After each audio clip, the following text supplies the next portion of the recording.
Bismillahirrahmanirrahim. Assalamualaikum warahmatullahi wabarakatuh. Bagaimana anak-anak kabarnya? Semoga anak-anak selalu dalam kebaikan.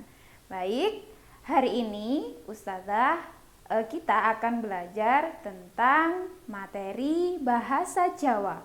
Kalau minggu kemarin kita sudah belajar tentang cangkriman dan teks deskripsi, sekarang kelas 5 akan belajar tentang tembung panyondro.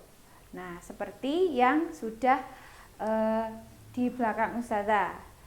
Nah, apa itu tembung panyondro? Nah, ini dia. Tembung panyondro adalah unen-unen saemper pepindahan kang surasane mawa tetandingan serta ngemu teges mirip utawa memper.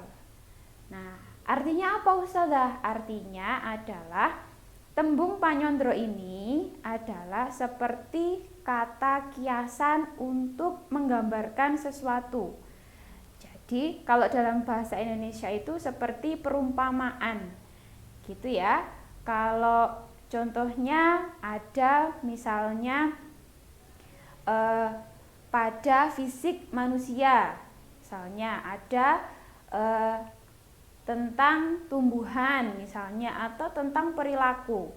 Nah, di sini dijelaskan kang dicondro bobo becike lan mengku ngalem kaendahan kayata kahananing manungsa.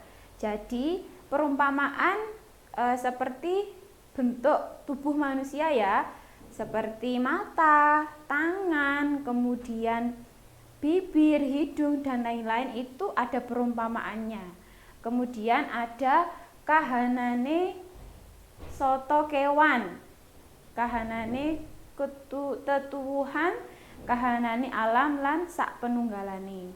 Jadi perumpamaan itu ada yang berbentuk fisik manusia, ada yang seperti tingkah laku, kemudian ada yang memperumpamakan seperti tumbuhan. Nah, tembung panyondro iku maceme ana pira? Nah, tembung panyondro maceme ana 3. Ana sing jenenge candraning manungsa, yaitu peranganing awak, artinya menggambarkan tentang tubuh manusia. Yang kedua, condro solah bawah, artinya tandang gawe atau tingkah laku. Kemudian yang ketiga yaitu candraning mongso, yaitu kahananing alam atau keadaan alam. Jadi ada perumpamaan dari fisik manusia, kemudian tingkah laku, ada juga tentang keadaan alam. Contohnya bagaimana? Nah, ini dia. Yang pertama ada condroning menungso. Nah, perangane awak. Contohnya driji. Drijine mucuk eri. Artinya apa? Jari-jarinya manusia itu seperti duri. Nah, kok seperti duri? Diumpamakan seperti duri. Jadi tembung panyondro ini seperti memperumpamakan tentang keindahan tubuhnya. Misalnya tubuh manusia ya, jari-jarinya seperti duri pada tumbuhan. Kemudian eseme, senyumnya manis seperti madu, koyok madu utawa pinastika. Nah, senyumnya itu menggambarkan seperti senyum yang manis, semanis madu misalnya. Itu adalah termasuk tembung panyondro, yaitu perumpamaan. Idepe, kalau idep itu adalah bulu mata. Nah, tumenga ing tawang. Kemudian selanjutnya ada irunge. Irunge itu hidung ya. Bangir itu mancung. Kencono pinantar utawa nguduk melati, seperti kuncupnya bunga melati. Jadi menggambarkan hidungnya manusia itu kalau mancung, kuncupnya bentuknya itu seperti kuncup melati. Itu adalah perumpamaan keindahan tubuh manusia yang sudah Allah ciptakan, seperti yang sudah kita miliki ini ya. Kemudian yang terakhir ada lagi jempolane. Ngendas ulo, jempolan itu namanya artinya ibu jari. Ibu jari itu bagaikan atau seperti kepalanya ular misalnya. Lah, di sini ada lagi contoh condroning manungsa, yaitu lembehane, bawaan ketika berjalan blakrak sempal, kemudian merak kesimpir, nyigar jambe. Nah, itu adalah perumpamaan-perumpamaan yang menggambarkan tentang tubuh manusia. Nah, ini adalah salah satu contoh bentuk tembung panyondro. Nah, itu kalau contoh perangane awak atau dilihat atau perumpamaan-perumpamaan dari fisik ya, perangane awak. Selanjutnya yang kedua, macam yang kedua yaitu condro solah bawah atau tandang gawe. Tandang gawe itu tingkah laku. Nah, di sini kalau yang tadi itu bentuk fisik, sekarang tingkah laku. Lakune koyok macan luwe. Jadi tingkah lakunya bagaikan macan yang sedang lapar. Nah, itu diumpamakan tingkah lakunya manusia. Kemudian ada yang kedua, pangamuke koyo banteng ketaton. Itu artinya ketika marah misalnya kayak banteng misalnya, ngamuk gitu ya kalau dalam bahasa Jawanya, suarane koyo belah no bumi. Gelegar suaranya seperti membelah bumi. Nah, itu adalah tandang gawe atau tingkah laku. Kalau tadi bentuk fisik, nah sekarang kalau condro solah bawah itu adalah tingkah laku. Contoh yang jenis yang ketiga atau macam tembung panyondro yang ketiga yaitu candraning mongso utawa kahananing alam, keadaan alam. Nah, yang pertama ada satya murca ing embanan, sama dengan condrone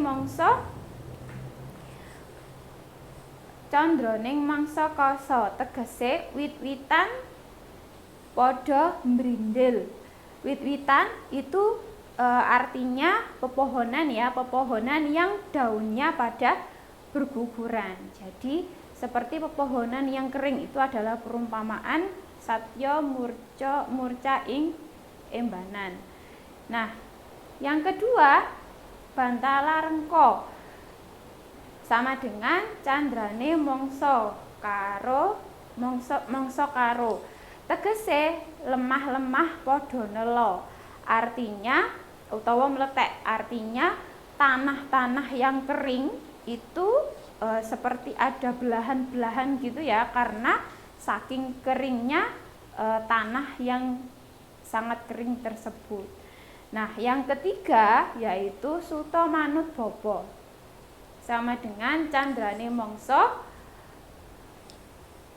Ketelu tegese wit gembili atau gadung podo merambat.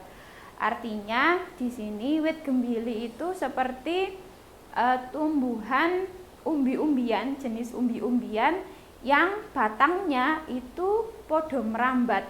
Artinya merambat itu adalah seperti menjalar gitu ya, menjalar ke dedak ke ranting atau ke tempat-tempat yang bisa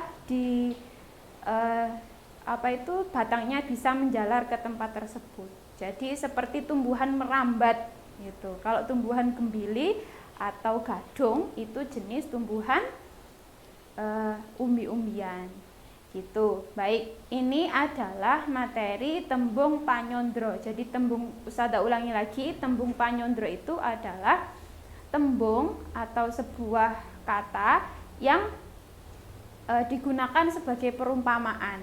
Tadi ada contohnya perumpamaan yang digunakan untuk fisik manusia, ada juga perumpamaan yang digunakan untuk tingkah laku, ada juga perumpamaan yang digunakan untuk menggambarkan sebuah keadaan alam. Kalau dalam bahasa Indonesia itu biasanya digunakan dalam membuat sebuah puisi gitu ya, atau termasuk dalam sebuah kata kiasan, perumpamaan.